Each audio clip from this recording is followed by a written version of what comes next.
बहराइच हिंसा में जिस राम गोपाल मिश्रा की हत्या की गई थी उसकी पोस्टमार्टम रिपोर्ट आ गई है और पोस्टमार्टम रिपोर्ट ये बताती है कि उसके साथ किस तरह की बर्बरता की गई। हमारे साथ उत्तर प्रदेश सरकार में मंत्री जयवीर सिंह जी हैं। जो पोस्टमार्टम रिपोर्ट आई है उसने ये बता दिया है कि किस तरह की बर्बरता राम गोपाल मिश्रा के साथ की गई।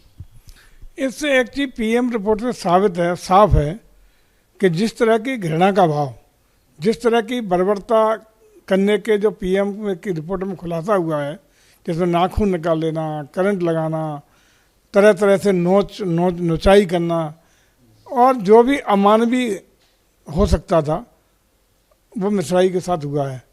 इससे साफ है कि एक समाज विशेष के मन में किस तरह की घृणा थी और किस तरह की बर्बरता की पराकाष्ठा करने का काम किया गया है। इस नफरत को हम समझते हैं कतई हम लोग सामाजिक कोई भी जो व्यक्ति है वो उसको स्वीकारता नहीं दे सकता। इस तरह की घटना हो सकती है, गोलियां लगती हैं, गोलियां चलती हैं, मारपीट होती है, लेकिन जिस तरह का अमानवीय तरीके से बर्बरता की पराकाष्ठा करने का काम किया गया है इसको माफ़ नहीं किया जाएगा। और हम समझते हैं कि सरकार पूरी तरह सजग है और आदरणीय मुख्यमंत्री जी चूँकि स्वयं पूरा पर्यवेक्षण, पूरी निगाह बहराइच की घटना को लेकर बनाए हुए हैं। कल पीड़ित परिवार के परिवारीजनों से मिल करके उन्हें भरोसा भी दिलाया गया, उन्हें मदद भी की गई है और हम समझते हैं इसमें किसी भी दोषी को किसी भी कीमत पर बख्शने के मूड में सरकार नहीं है। अभी तक आरोपी की गिरफ्तारी भी नहीं हुई है। कहा यह जा रहा है कि पुलिस से भी बड़ी लापरवाही हुई, शायद यही वजह कि इतनी बड़ी हिंसा हो गई। तो जो एक्शन का दौर रहेगा सरकार का उसी तरह से रहेगा जिस तरह से पहले तमाम आप लोगों ने एग्जाम्पल सेट किए। देखिए, पहले हमारा सरकार का उद्देश्य है कि वहाँ अमन, चैन, सुख, शांति हम लोग कायम करें। उसके बाद एक्शन की शुरुआत होगी। जो भी उसके लिए दोषी होंगे, हालांकि जो भी मुलजमान हैं उनकी गिरफ्तारी की तमाम टीमें और पुलिस अपना काम कर रही है।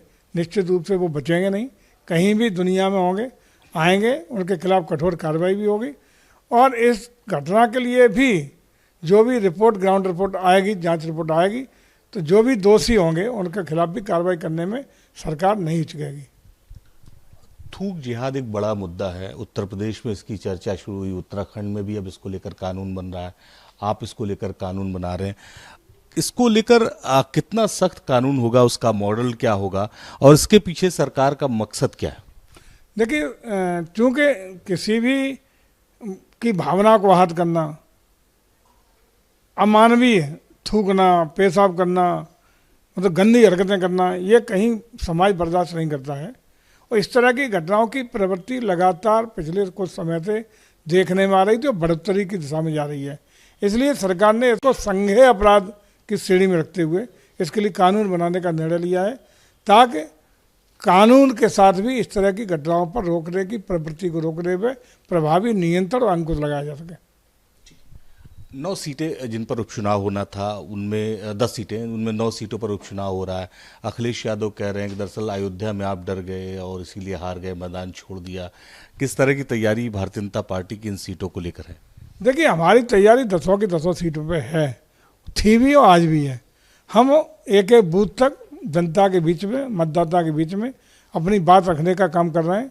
मिल्कीपुर की जहाँ तक सीट का भारत निर्वाचन आयोग के द्वारा घोषणा न करने का विषय है, चूँकि मामला माननीय उच्च न्यायालय में लंबित है, विचाराधीन है, पिछले चुनाव के इलेक्शन पिटीशन में विचाराधीन है, उसी के दृष्टिगत इस चुनाव को फिलहाल भारत निर्वाचन आयोग ने अभी उस पर रोकने का निर्णय लिया गया। जो शेष 9 सीटें हैं उन पर चुनाव की तिथियां घोषित हो गई हैं।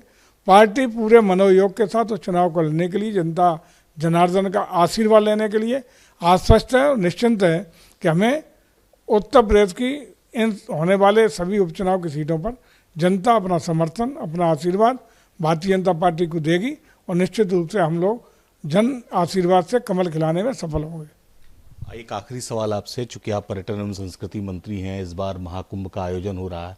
अमेरिका, इंग्लैंड जैसे 194 देशों में प्रेजेंटेशन होगा, इसके साथ ही इसकी ब्रांडिंग महाकुंभ की जाएगी। किस तरह की योजना है आपकी? और महाकुंभ एक बहुत बड़े उद्देश्य के साथ मुझे लगता है सरकार इस पर काम कर रही है। देखिए, सनातन संस्कृति का सबसे महत्वपूर्ण पर्व जो 12 साल के बाद आता है, महाकुंभ का पावन अवसर है। ये अलौकिक हो, दिव्य हो, भव्य हो और इसमें दुनिया में रहने वाले, सनातन संस्कृति को मानने वाले, सनातन परंपराओं पर अपना विश्वास रखने वाले सभी धर्मावलंबियों के साथ इस कुंभ के साथ जोड़ने का प्रयास सरकार कर रही है। इसमें प्रदेश सरकार और भारत सरकार दोनों मिलकर के प्रयास कर रहे हैं कि पूरी दुनिया में जहाँ जहाँ जिन देशों में हमारी संस्कृति को मानने वाले लोग हैं वो ज़्यादा से ज़्यादा इस पवित्र अवसर पर आएँ, गंगा में पुण्य डुबकी लगाएं और डुबकी लगाकर अपने को कृतार्थ करके धन्य करने का काम कर सकें। इसके लिए हम लोग उन सभी देशों में जहाँ सनातन परंपराओं के लोग हैं अपना रोड शो भी करेंगे, कल्चरल कार्यक्रम भी कराएंगे और विभिन्न दूतावासों के माध्यम से भी हम लोगों ने अभी सभी दूतावासों को चिट्ठियाँ भी अपनी ओर से आमंत्रण की भेजी हैं। उन दूतावासों के माध्यम से उन देशों में अपने कार्यक्रम भी आयोजित कर रहे हैं और प्रदेश सरकार और भारत सरकार दोनों मिलकर के, हमारे केंद्रीय संस्कृति पर्यटन मंत्री भी इसमें पूरा सहयोग दे रहे हैं और भारत सरकार के विभिन्न हमारे दूतावास भी इसमें सीधा सहयोग देने के लिए काम कर रहे हैं। लेकिन प्रयास ये है कि भारत का ये अलौकिक अद्भुत महाकुंभ सबसे जीवनदायिनी माँ गंगा के तट पर, माँ यमुना और गंगा के संगम पर इस अलौकिक दिव्य आयोजन का हमारे सनातन संस्कृति को मानने वाले पूरे विश्व के लोग इसमें शरीक हों, शामिल हों और पुण्य लाभ ले सकें, ये हमारा प्रयास है। उनसे बात करने के धन्यवाद। तो पर्यटन मंत्री का साफ कहना है कि कुंभ को लेकर सरकार की जो स्थिति है वो बहुत साफ है। कोशिश है कि पूरे देश और दुनिया से लोग आएँ यहाँ पर, इसमें हिस्सा लें। हमारी संस्कृति का ये हिस्सा है। बहराइच हिंसा में जिस राम गोपाल मिश्रा की हत्या की गई थी उसकी पोस्टमार्टम रिपोर्ट आ गई है और पोस्टमार्टम रिपोर्ट ये बताती है कि उसके साथ किस तरह की बर्बरता की गई। हमारे साथ उत्तर प्रदेश सरकार में मंत्री जयवीर सिंह जी हैं। जो पोस्टमार्टम रिपोर्ट आई है उसने ये बता दिया है कि किस तरह की बर्बरता राम गोपाल मिश्रा के साथ की गई। इससे एक चीज पीएम रिपोर्ट से साफ है कि जिस तरह की घृणा का भाव, जिस तरह की बर्बरता करने के जो पीएम की रिपोर्ट में खुलासा हुआ है, जिसमें नाखून निकाल लेना, करंट लगाना, तरह तरह से नोचाई करना और जो भी अमानवीय हो सकता था वो मिश्राई के साथ हुआ है। इससे साफ है कि एक समाज विशेष के मन में किस तरह की घृणा थी और किस तरह की बर्बरता की पराकाष्ठा करने का काम किया गया है। इस नफरत को हम समझते हैं कतई हम लोग सामाजिक कोई भी जो व्यक्ति है वो उसको स्वीकारता नहीं दे सकता। इस तरह की घटना हो सकती है, गोलियां लगती हैं, गोलियां चलती हैं, मारपीट होती है, लेकिन जिस तरह का अमानवीय तरीके से बर्बरता की पराकाष्ठा करने का काम किया गया है इसको माफ़ नहीं किया जाएगा। और हम समझते हैं कि सरकार पूरी तरह सजग है और आदरणीय मुख्यमंत्री जी चूँकि स्वयं पूरा पर्यवेक्षण, पूरी निगाह बहराइच की घटना को लेकर बनाए हुए हैं। कल पीड़ित परिवार के परिवारीजनों से मिलकर के उन्हें भरोसा भी दिलाया गया, उन्हें मदद भी की गई है और हम समझते हैं इसमें किसी भी दोषी को किसी भी कीमत पर बख्शने के मूड में सरकार नहीं है। अभी तक आरोपी की गिरफ्तारी भी नहीं हुई है। कहा यह जा रहा है कि पुलिस से भी बड़ी लापरवाही हुई, शायद यही वजह कि इतनी बड़ी हिंसा हो गई। तो जो एक्शन का दौर रहेगा सरकार का उसी तरह से रहेगा जिस तरह से पहले तमाम आप लोगों ने एग्जाम्पल सेट किए। देखिए, पहले हमारा सरकार का उद्देश्य है कि वहाँ अमन, चैन, सुख, शांति हम लोग कायम करें। उसके बाद एक्शन की शुरुआत होगी। जो भी उसके लिए दोषी होंगे, हालांकि जो भी मुलजमान हैं उनकी गिरफ्तारी की तमाम टीमें और पुलिस अपना काम कर रही है। निश्चित रूप से वो बचेंगे नहीं, कहीं भी दुनिया में होंगे, आएंगे, उनके खिलाफ कठोर कार्रवाई भी होगी। और इस घटना के लिए भी जो भी रिपोर्ट, ग्राउंड रिपोर्ट आएगी, जांच रिपोर्ट आएगी, तो जो भी दोषी होंगे उनके खिलाफ भी कार्रवाई करने में सरकार नहीं हिचकेगी। थूक जिहाद एक बड़ा मुद्दा है। उत्तर प्रदेश में इसकी चर्चा शुरू हुई, उत्तराखंड में भी अब इसको लेकर कानून बन रहा है, आप इसको लेकर कानून बना रहे हैं। इसको लेकर कितना सख्त कानून होगा, उसका मॉडल क्या होगा और इसके पीछे सरकार का मकसद क्या है? देखिए, चूँकि किसी भी की भावना को आहत करना, अमानवीय थूकना, पेशाब करना, मतलब गंदी हरकतें करना, ये कहीं समाज बर्दाश्त नहीं करता है। और इस तरह की घटनाओं की प्रवृत्ति लगातार पिछले कुछ समय से देखने में आ रही थी और बढ़ोतरी की दिशा में जा रही है। इसलिए सरकार ने इसको संज्ञेय अपराध की श्रेणी में रखते हुए इसके लिए कानून बनाने का निर्णय लिया है, ताकि कानून के साथ भी इस तरह की घटनाओं पर रोकने की प्रवृत्ति को रोकने में प्रभावी नियंत्रण और अंकुश लगाया जा सके। 9 सीटें जिन पर उपचुनाव होना था उनमें 10 सीटें, उनमें 9 सीटों पर उपचुनाव हो रहा है। अखिलेश यादव कह रहे हैं कि दरअसल अयोध्या में आप डर गए और इसीलिए हार गए, मैदान छोड़ दिया। किस तरह की तैयारी भारतीय जनता पार्टी की इन सीटों को लेकर है? देखिए, हमारी तैयारी 10 की 10 सीटों पे है, थी भी और आज भी है। हम एक एक बूथ तक जनता के बीच में, मतदाता के बीच में अपनी बात रखने का काम कर रहे हैं। मिल्कीपुर की जहाँ तक सीट का भारत निर्वाचन आयोग के द्वारा घोषणा न करने का विषय है, चूँकि मामला माननीय उच्च न्यायालय में लंबित है, विचाराधीन है, पिछले चुनाव की इलेक्शन पिटीशन में विचाराधीन है, उसी के दृष्टिगत इस चुनाव को फिलहाल भारत निर्वाचन आयोग ने अभी उस पर रोकने का निर्णय लिया गया। जो शेष 9 सीटें हैं उन पर चुनाव की तिथियां घोषित हो गई हैं।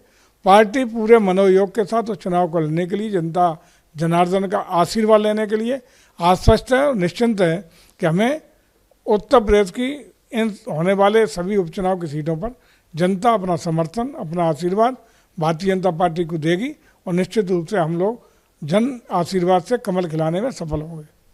एक आखिरी सवाल आपसे, चूंकि आप पर्यटन एवं संस्कृति मंत्री हैं, इस बार महाकुंभ का आयोजन हो रहा है। अमेरिका, इंग्लैंड जैसे 194 देशों में प्रेजेंटेशन होगा, इसके साथ ही इसकी ब्रांडिंग महाकुंभ की जाएगी। किस तरह की योजना है आपकी? और महाकुंभ एक बहुत बड़े उद्देश्य के साथ मुझे लगता है सरकार इस पर काम कर रही है। देखिए, सनातन संस्कृति का सबसे महत्वपूर्ण पर्व जो 12 साल के बाद आता है, महाकुंभ का पावन अवसर है।